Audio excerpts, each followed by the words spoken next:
Hello everyone and welcome back to my channel. So as you all know, this is going to be a trope video which we haven't done in so long. Like it's been quite some months that we did a last trope video.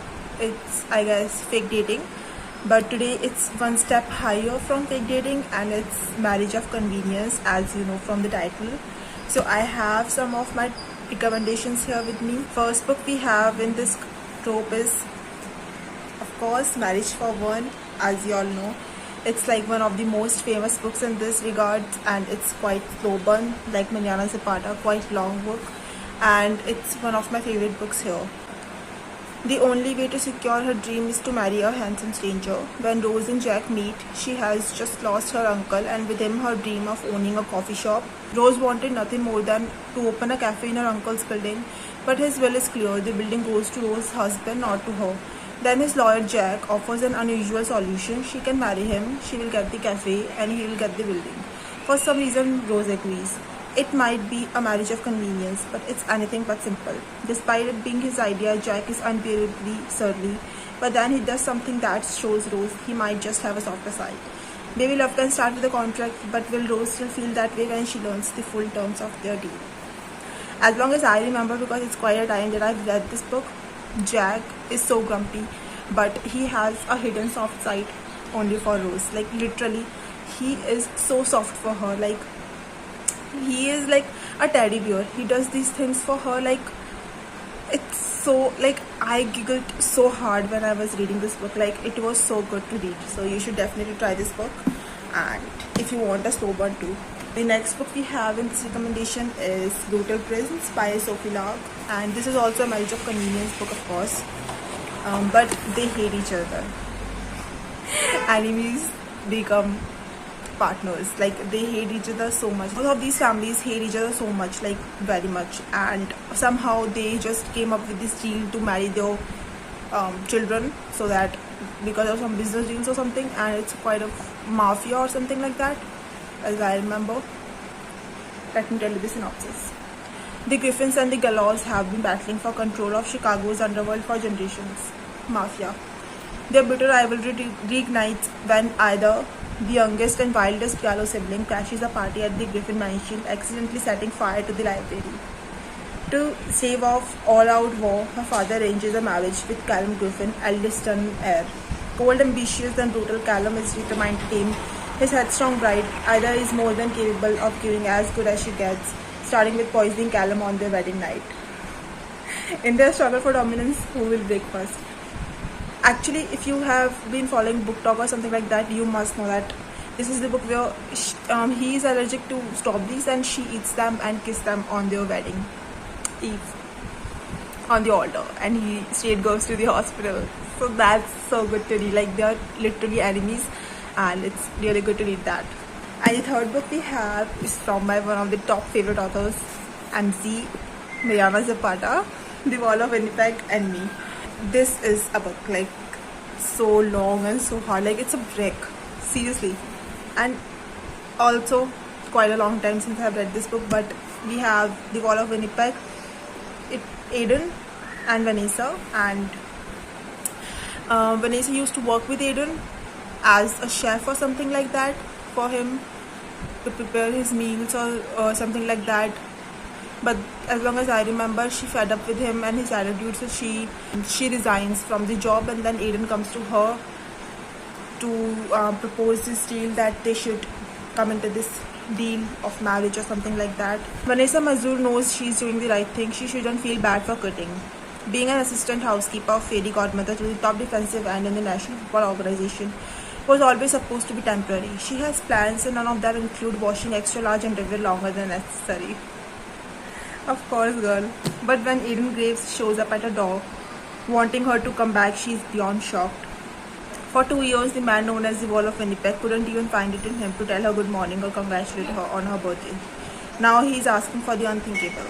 What do you say to the man who is used to getting everything he wants? As you all know, Manana Zapata does this. Like it's a slow burn. Like very, very, very slow burn. Like if you are not a slow burn reader, please don't read this, because it is really slow. Like you should start with this one actually. to come into the slow burn or something like that. But it's a really good book, like very snail paced. It's a good book. The next book we have is Hopeless by Elsie Silver. So we have Bo and Daily. This is the 5th book in the series, Chestnut Spring series. If you must know, this is quite famous series of all times, a small town romance. Bo is from a military and Bailey is a bartender server in this small town where he lives and his family lives.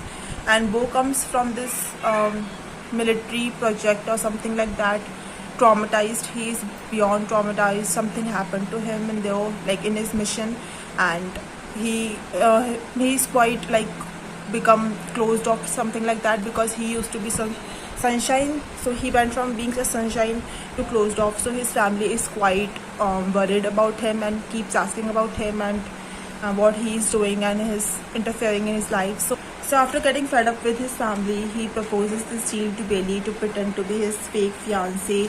And Bailey is from this toxic family where no one respects her family in this small town, and everyone sees her as criminal.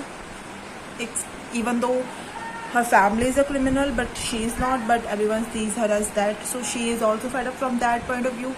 So she thinks that getting married with Bo, she will like change her surname and she will get a new reputation. In comparison to other books, this was quite underwhelming. So, but yeah, you can read this, it's not so bad, and tell me how and what do you think about that.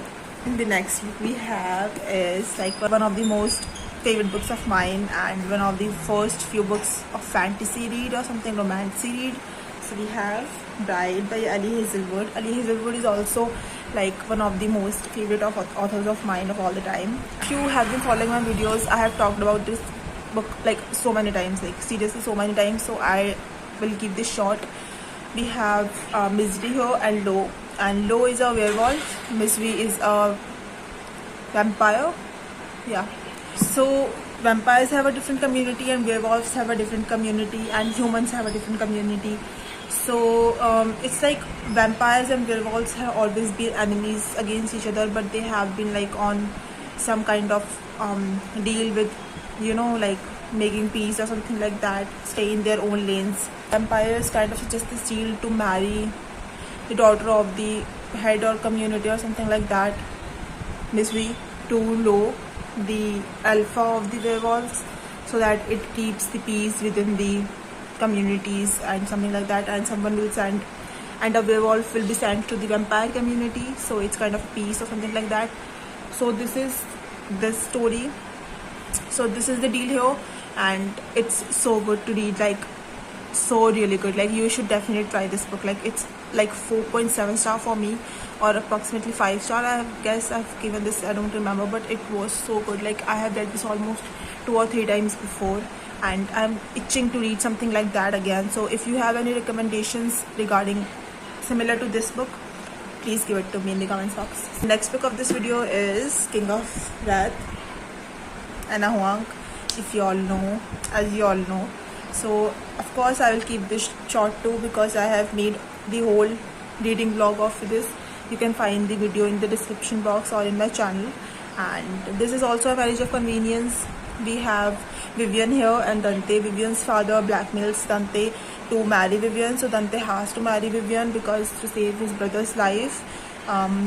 So this is also kind of marriage of convenience. Enemies to lovers, because Dante doesn't like her because he's being forced to marry her, but slowly somehow they fall in love with each other during this time, as always. So we have this too, and yeah, we have all these books here for the marriage of convenience. And if you want more recommendations, stay tuned for part 2 and other kind of tropes, and I'm thinking of doing more tropes of you. And if you want different kind of video or any kind of video you want to see, you can suggest me in the box, and all my socials are linked down below as always. I hope you like this video. Give it a like, subscribe, and please comments down below what you think, and anything, whatever you want to comment, positive comments please, and let's be positive here. And I'll see you in the next video very soon. Bye.